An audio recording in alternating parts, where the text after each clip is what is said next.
Nous avons vu jusqu'à présent les prises en charge thérapeutiques classiques, la PPC, l'orthèse d'avancée mandibulaire. Nous avons vu les intérêts et les avantages de ces prises en charge, mais aussi les nombreux inconvénients. En particulier le fait que ces prises en charge recommandées à l'heure actuelle ne permettaient pas de modifier l'espérance de vie sur le long terme. Il faut donc se poser la question d'envisager des traitements qui soient curatifs, qui permettent aux patients de guérir de leur apnée obstructive du sommeil et donc de ne pas agir sur les conséquences de l'apnée obstructive du sommeil, mais sur la cause de l'apnée obstructive du sommeil. Comme nous l'avons vu, l'apnée obstructive du sommeil est liée soit à l'absence, à des filières aériennes qui sont fines, étroites, et qui vont se collaber lors de l'inspiration. Donc, il est logique de penser que si on réussit par voie chirurgicale à augmenter ou à supprimer les obstacles, eh bien, ou à supprimer les obstacles ou à augmenter le volume des voies aériennes supérieures, on peut envisager une guérison. Et on peut également se dire que si on réussit à maintenir une tension des muscles suffisante du pharynx, on peut là aussi envisager une guérison. Pour ce deux derniers points, il n'y a pas à l'heure actuelle de médicaments qui permettent de maintenir la tension musculaire des muscles constricteurs ou élévateurs du pharynx, donc je n'en parlerai pas. Concernant les voies chirurgicales qui permettent d'augmenter le volume des voies aériennes, il y a deux grands axes. Des chirurgies qui vont agir sur le contenu et des chirurgies qui vont agir sur le contenant. Le contenu, ça peut être par exemple les amygdales ou de façon plus large, par exemple modifier un septum qui est dévié. Et sur le contenant, ce sont des interventions chirurgicales qui vont agir sur l'environnement squelettique des voies aériennes supérieures. Concernant le contenu, je ne vais pas parler de toutes les techniques, mais il y a des interventions chirurgicales sur le septum, dans un certain nombre de cas qui rendent service. Est-ce qu'on peut parler véritablement de guérison? C'est assez exceptionnel, mais c'est possible, bien sûr. Si le patient présente une déviation importante du septum nasal qui l'oblige à respirer par la bouche. Bon. L'amygdalectomie, c'est-à-dire l'ablation des amygdales, peut être une piste pour un patient qui présente des amygdales excessivement importantes, mais là aussi, c'est quand même assez rare. Enfin, il y a une autre piste, d'autres interventions chirurgicales toujours concernant le contenu. Ce sont des interventions sur le voile du palais avec l'UVPP, où on va interagir sur une diminution du voile qui peut de temps en temps obstruer les voies aériennes supérieures. Donc si on réussit à en faire le diagnostic, eh bien si l'indication est bien posée, on peut envisager une guérison. Mais là, je ne vais pas m'étendre sur ces techniques, nous allons parler de techniques chirurgicales sur le contenant qui vont avoir pour but d'augmenter le volume des voies aériennes supérieures et qui sont particulièrement efficaces puisque c'est à l'heure actuelle les techniques qui apportent non seulement un taux de guérison dans un nombre important de cas, puisqu'on est à plus de 90% de guérison, mais également une pérennité du résultat sur le long terme, après avec des reculs qui sont supérieurs à 15 ans. Et là, on peut vraiment parler de guérison dans ces techniques chirurgicales. Il s'agit bien évidemment de la chirurgie orthognathique. Alors, la chirurgie orthognathique, ce sont des interventions chirurgicales qui ont pour but de modifier le squelette facial. Elles ont été développées dans les années 70, elles ont eu un essor important dans les années 80, pas tant pour envisager des guérisons de l'apnée obstructive du sommeil, mais pour prendre en charge des patients qui présentait des dysharmonies dento-maxillofaciales. Et aux États-Unis, l'équipe de Stanford a remarqué que ces patients, c'était à la fin des années 80, je ne sais plus, je crois que c'était en 84, 85, ont remarqué que ces patients, lorsqu'ils avaient une apnée obstructive du sommeil, qui avait été opérée de chirurgie orthognathique, n'avaient plus d'apnée obstructive du sommeil dans plus de 80-85% des cas. Puis en Suisse, vers les années 89, je crois, le professeur Seiler à Zurich a perfectionner des techniques chirurgicales de chirurgie orthognathique dédiées à l'apnée obstructive du sommeil. Et nous en parlerons tout à l'heure, avec ce qu'on appelle des rotations anti-horaires du maxillaire et de la mandibule, qui permettent d'obtenir des guérisons dans plus de 90-95% des cas. Guérisons qui persistent sur le long terme. Pour comprendre pourquoi et comment ça marche,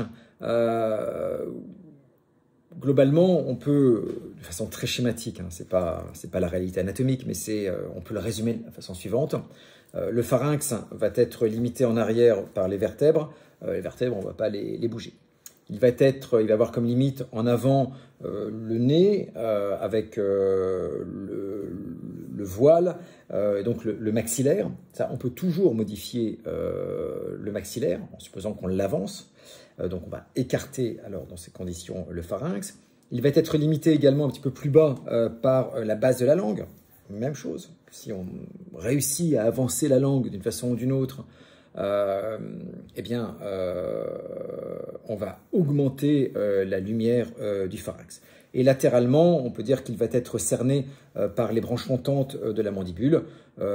Et là aussi, peut-être qu'en modifiant leur positionnement, on pourra élargir le volume des voies aériennes supérieures.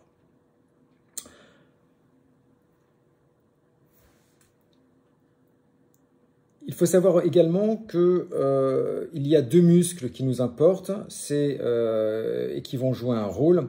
C'est d'une part le muscle génioglosse, qui est un muscle qui s'insère de la langue à une petite apophyse osseuse, qu'on appelle l'apophyse génie, au niveau du menton. Et c'est un muscle très puissant et c'est un muscle dilatateur des voies aériennes supérieures. Et donc, logiquement, plus la mandibule est située en avant, plus le muscle génioglosse va être tendu, et plus en étant tendu, il va y avoir un élargissement du volume des voies aériennes supérieures. C'est d'ailleurs pour cette raison que l'orthèse d'avancée mandibulaire est efficace. Mais elle n'est efficace que la nuit, et après elle modifie le positionnement dentaire, donc elle devient de moins en moins efficace. Mais néanmoins, si ça marche, c'est à cause de cela. Il y a un autre muscle, c'est le muscle palatoglosse. Donc là aussi, en avançant la mandibule, on peut tendre le voile qui va avoir une position un petit peu plus vers l'avant. Mais il n'y a pas que cela. À partir du moment où on libère les voies aériennes en augmentant, en avançant le maxillaire et la mandibule, ce sont ce qu'on appelle les bimaxillaires d'avancée, on peut aussi augmenter l'espace pour la langue.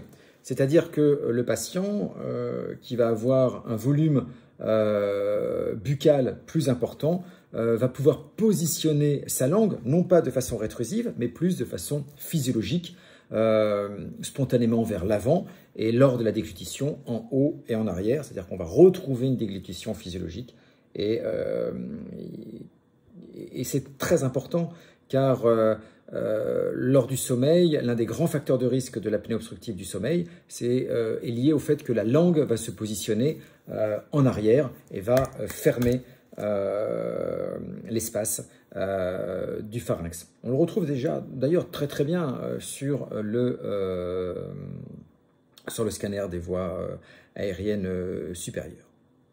Alors la première technique, c'est l'osteotomie bimaxillaire d'avancée.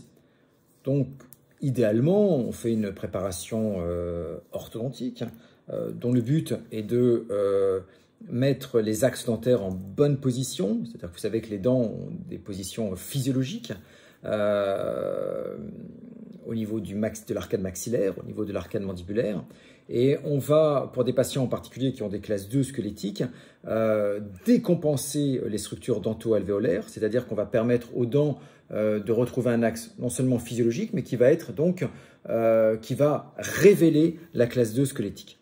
Et ensuite, le chirurgien va pouvoir avancer la mandibule et avancer également le maxillaire pour corriger la rétromaxillie et la classe 2 squelettique. Et ainsi, on va avoir en post-opératoire immédiat une augmentation du volume des voies aériennes supérieures et dans l'immense majorité des cas, une guérison. Alors c'est une technique, ce qu'on appelle la MMA, de maxillomandibular advancement, l'ostéotomie bimaxillaire, qui va avoir des effets intéressants pour des patients qui présentent une classe 2 squelettique associée à une rétromaxillie et donc qui ont systématiquement une rétromandibulie. Et ça marche pour les patients qui sont en classe 2. On ne peut pas dire tout le temps, mais ça marche dans l'immense majorité des cas. Bien sûr, alors il y a aussi des inconvénients. Ça demande un traitement orthodontique, une intervention chirurgicale, dont les suites, bon, c'est une intervention chirurgicale, les suites ne sont pas toujours très simples, mais pour résumer un peu les conséquences, il faut considérer qu'il faut que le patient soit hospitalisé pendant une journée et 2 nuits. Il arrive en général, mes patients arrivent la veille, je les opère, ils repartent le lendemain de l'intervention chirurgicale. Ils vont avoir un trouble de sensibilité de la lèvre inférieure pendant quelques semaines à quelques mois, qui est le plus souvent réversible. Et surtout, ils vont devoir avoir une alimentation mixée pendant 8 semaines. Bon, 6 à 8 semaines. En post-opératoire immédiat, ils sont un petit peu fatigués, ils sont gonflés au niveau du visage et ils reprennent l'activité professionnelle au bout de 15 jours. Bon, je ne dis pas que c'est facile, mais néanmoins, ce qui est étonnant, c'est que les patients en post-opératoire, ils se sentent mieux dans l'immense majorité des cas qu'en préopératoire, puisqu'ils sont guéris immédiatement. Les patients me disent, quand je vais les voir le soir de l'intervention chirurgicale, je respire. Ils n'avaient pas conscience qu'ils pouvaient respirer. Et là, ils respirent, ils découvrent. Certains patients me disent, c'est une deuxième naissance. Pour la première fois, je sais ce que respirer veut dire. Alors, nous avons vu que ce sont des techniques qui fonctionnent bien et elles ne fonctionnent pas bien que dans mon exercice professionnel. Tous les chirurgiens qui réalisent ce type d'intervention et qui en ont l'habitude ont des résultats comparables et surtout, on le retrouve dans les études multicentriques qui ont été publiées et que vous retrouverez sur Medline, sur le Medline. Et il y a une autre technique qui est très intéressante, c'est ce qu'on appelle la rotation anti-horaire du maxillaire et de la mandibule. Alors pourquoi cette technique a été développée par le professeur Seiler en Suisse? Eh bien, je vous ai expliqué tout à l'heure qu'il était intéressant de réaliser, qu'on pouvait réaliser une guérison un patient qui présentait une classe 2 squelettique et donc dentaire et qui présentait une rétromaxillie, une rétromandibulie. Mais il y a des patients qui ne sont pas en classe 2 et qui ont une apnée obstructive du sommeil, qui n'ont pas de rétromaxillie et qui n'ont pas vraiment de rétromandibulie. Alors, qu'est-ce qu'on peut leur proposer? Eh bien, la rotation anti-horaire du maxillaire est excessivement intéressante puisqu'on va provoquer une rotation du maxillaire. Alors, je le fais, je ne sais pas comment vous le montrer, mais vous avez ici peut-être le maxillaire, ici la mandibule. Alors, on va le montrer comme ça. Si le maxillaire, vous lui créez une égression postérieure, hein, si vous le libérez comme ça, la mandibule va se retrouver logiquement en arrière. Et pour avancer la mandibule, il va falloir l'avancer de façon importante puisqu'on se retrouve avec une béance antérieure importante. C'est un petit peu technique, vous le retrouvez sur mon site internet, sur le site apnéedusommeilfrance.fr ou .com, je ne me souviens plus, mais en tout cas, il y a des schémas qui le montrent très très bien. Et là, on peut avancer la mandibule de 1 cm, 1 cm et demi, 2 cm sur des patients qui en définitive n'ont pas de rétromandibulie ni de rétromaxillie, et on le fait sans modifier ou de façon très minime le squelette visible de face, voire même de profil. Donc c'est très intéressant pour des patients qui n'ont pas de rétromaxille, qui n'ont pas de rétromandibulie, et qui sont bien d'un point de vue morphologique et esthétique. Il n'y a presque pas de modification esthétique. C'est très intéressant. Et bien sûr, dans un certain nombre de cas, pour des patients qui présentent une discrète rétromaxillie, une discrète rétromandibulie, et on peut coupler. On peut faire une avancée bimaxillaire avec une rotation anti-horaire du maxillaire et de la mandibule. Et dans ces conditions, les taux de guérison sont très importants. On arrive à des taux de guérison supérieurs à 95% des cas sur les patients opérés et ils sont stables sur le long terme. Là, nous avons parlé du problème sagittal. Situation rétrusive, on avance. Situation non rétrusive, on avance quand même sans modifier l'aspect esthétique du visage. Ou en le modifiant peu. Pour la rotation anti-horaire, les effets secondaires de l'intervention chirurgicale et les suites sont les mêmes que pour l'ostéotomie bimaxillaire d'avancée. Ensuite, il y a ce qu'on appelle les augmentations du sens transversal du maxillaire. C'est-à-dire un patient pour qui on va augmenter le sens transversal du maxillaire, eh bien dans cette hypothèse, on sait qu'il va y avoir une diminution de l'index d'apnée-hypopnée de 30%. Et là, on ne modifie pas du tout le positionnement sagittal, simplement le sens transversal, par l'intermédiaire d'un disjoncteur qui est posé au niveau du maxillaire. Il peut nécessiter une intervention chirurgicale ou pas, ça dépend un petit peu des techniques, de l'âge du patient. Et l'augmentation du sens transversal est vraiment également intéressante. Elle n'est moins efficace que l'ostéotomie d'avancée bimaxillaire, que la rotation anti-horaire du maxillaire, mais elle est vraiment efficace. Et enfin, elle peut être couplée dans un certain nombre de cas à une augmentation du sens transversal mandibulaire, mais soit par voie orthodontique, soit par voie chirurgicale.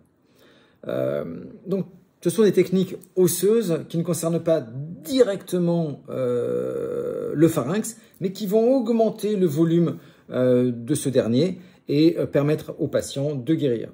Et c'est intéressant parce que c'est stable sur le long terme, on parle véritablement de guérison. On a montré que non seulement l'index d'apnée-hypopnée se normalisait, ou du moins qu'il permettait aux patients d'être sevrés de la PPC, que les patients se sentaient mieux, vivaient normalement, ils maigrissent spontanément puisqu'ils n'ont plus d'apnée obstructive du sommeil, c'est ce que je note. Quand ils ont des céphalées, les céphalées disparaissent, ils retrouvent le plaisir de vivre, et c'est stable sur le long terme. Donc ce sont des solutions très intéressantes. Et malheureusement, à l'heure actuelle, alors qu'elles sont courantes, fréquentes, qu'on les réalise de façon habituelle pour des patients qui n'ont pas d'apnée, mais des dysharmonies dentomaxillofaciales, eh bien, les patients qui sont suivis par certains de nos confrères ne sont pas nécessairement au courant de cette possibilité de guérison. Et c'est bien dommage, puisque ça peut leur permettre d'être sevrés de la PPC, de guérir et de limiter un petit peu, bien évidemment, de supprimer ces facteurs de risque cardiovasculaire et de cancer, de pathologies complexes liées à l'apnée obstructive du sommeil, en menant une vie strictement normale en post-opératoire. Donc il ne faut pas l'oublier et c'est aux patients de choisir. Nous n'avons pas à lui imposer une prise en charge thérapeutique. Il faut lui donner les différentes possibilités et pour chacune de ces possibilités, les avantages, les inconvénients et les conséquences en restant bien sûr honnête là-dessus. Donc c'est le plus important. Voilà, merci.